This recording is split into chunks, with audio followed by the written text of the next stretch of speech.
En 1939, el barco St. Louis partió de Alemania con 900 refugiados judíos a bordo, buscando escapar de la persecución nazi.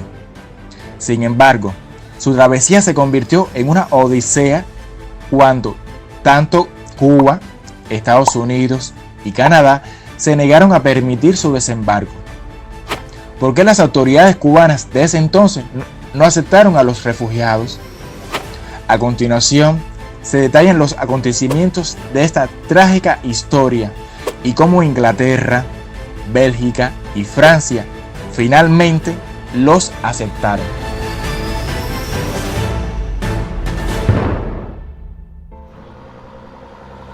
Durante la Primera Guerra Mundial, muchos judíos lucharon por Alemania y fueron considerados héroes. Sin embargo, en las décadas siguientes, el país cambió drásticamente bajo el régimen nazi. Los judíos fueron prohibidos de ejercer casi todas las profesiones y muchos espacios públicos les fueron vedados.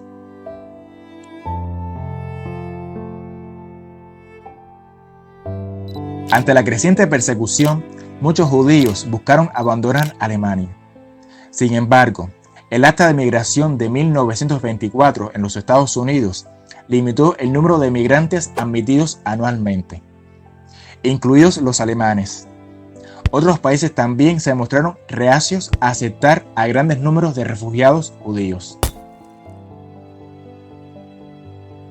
En 1939, se anunció que el gobierno cubano facilitaría la venta de visados a judíos que quisieran viajar a la isla como turistas.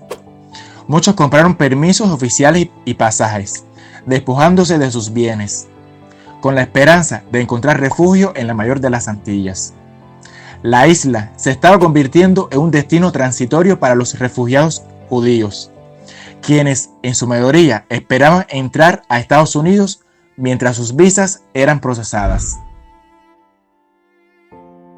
El 13 de mayo de 1939, el St. Louis, un transatlántico de lujo, partió de Hamburgo, Alemania, hacia La Habana, Cuba, con 937 pasajeros a bordo, incluidos 158 niños. Todos ellos eran refugiados judíos que buscaban escapar de la persecución nazi. Antes de zarpar, el capitán Gustav Schroeder convocó una reunión con los 231 miembros de la tripulación y les explicó que todos los pasajeros debían ser tratados con dignidad, a pesar de ser judíos. También ordenó que se retirara un retrato de Adolf Hitler del gran salón del barco, para que los huéspedes judíos se sintieran más cómodos. Cuando el barco llegó a Cuba, la situación política y económica era complicada. El presidente de turno era Federico Laredo Bru. La política emigratoria cubana oficial se regía por un marcado nacionalismo y el ingreso de extranjeros se percibía como una amenaza a la mano de obra local. El 27 de mayo de 1939, el St. Louis finalmente llegó a La Habana, pero las autoridades cubanas se negaron a permitir el desembarco de los refugiados. Solo 28 pasajeros pudieron bajar del barco, mientras que el resto quedó atrapado a bordo. Durante 6 días, el buque estuvo detenido en La Habana, al frente del malecón habanero. Había grandes esperanzas de que las negociaciones llegaran a buen puerto. Incluso familiares de los pasajeros que vivían ya en la capital cubana se acercaban al buque para lograr ver a sus parientes y transmitirles algún mensaje de aliento.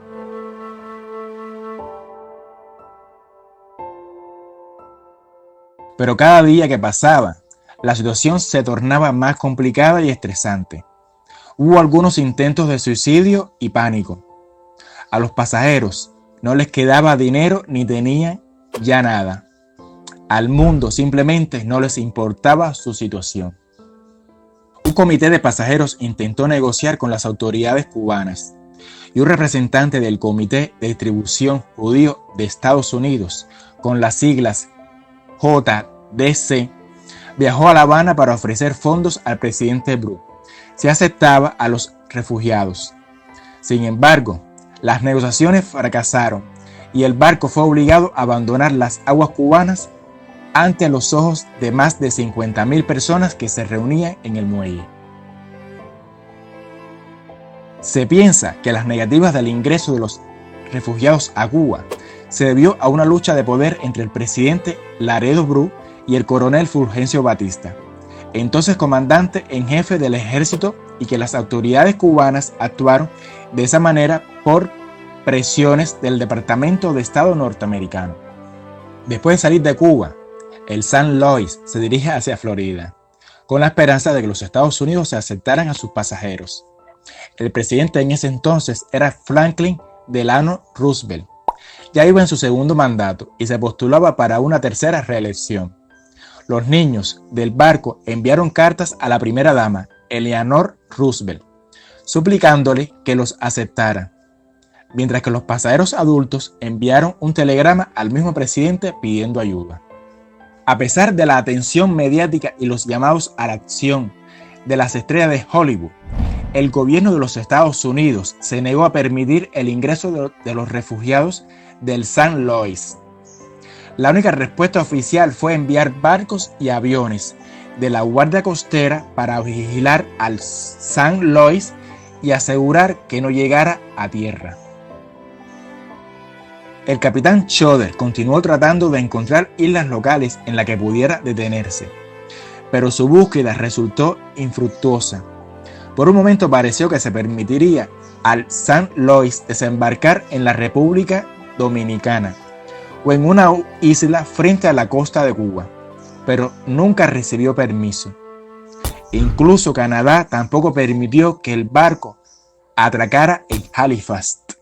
Finalmente, el 7 de junio, debido a la escasez de alimentos, la desesperanza y la ola de suicidios, el San Lois comenzó el lento y prolongado viaje de regreso a Alemania. Sin embargo, el JDC continuó trabajando febrilmente para evitar que los pasajeros regresaran a Alemania. El 13 de junio, cuando el San Lois todavía estaba en el mar, se anunció un acuerdo en el que el comité prometió $500,000 a 4 países a cambio de que los gobiernos de Gran Bretaña, Francia, Holanda y Bélgica aceptaran a los pasajeros. Por fin, los desdichados pasajeros podían ver una luz en su accidentado camino. El barco ancló en Amberes y desde allí los pasajeros fueron enviados a sus nuevos hogares. De los pasajeros originales del San Lois, 87 lograron emigrar fuera de Europa, antes que Alemania se apoderara del continente en 1940. Sin embargo, aquellos obligados a vivir en Francia, Holanda y Bélgica sufrieron la furia de la máquina asesina nazi. Se estima que 274 pasajeros del San Lois fueron asesinados en el Holocausto, la mayoría en Auschwitz y Sobibor. La travesía del San Lois en 1939 es una historia de desesperación, lucha y, en última instancia, supervivencia. Un poderoso recordatorio de la necesidad de la compasión y la solidaridad en tiempos difíciles.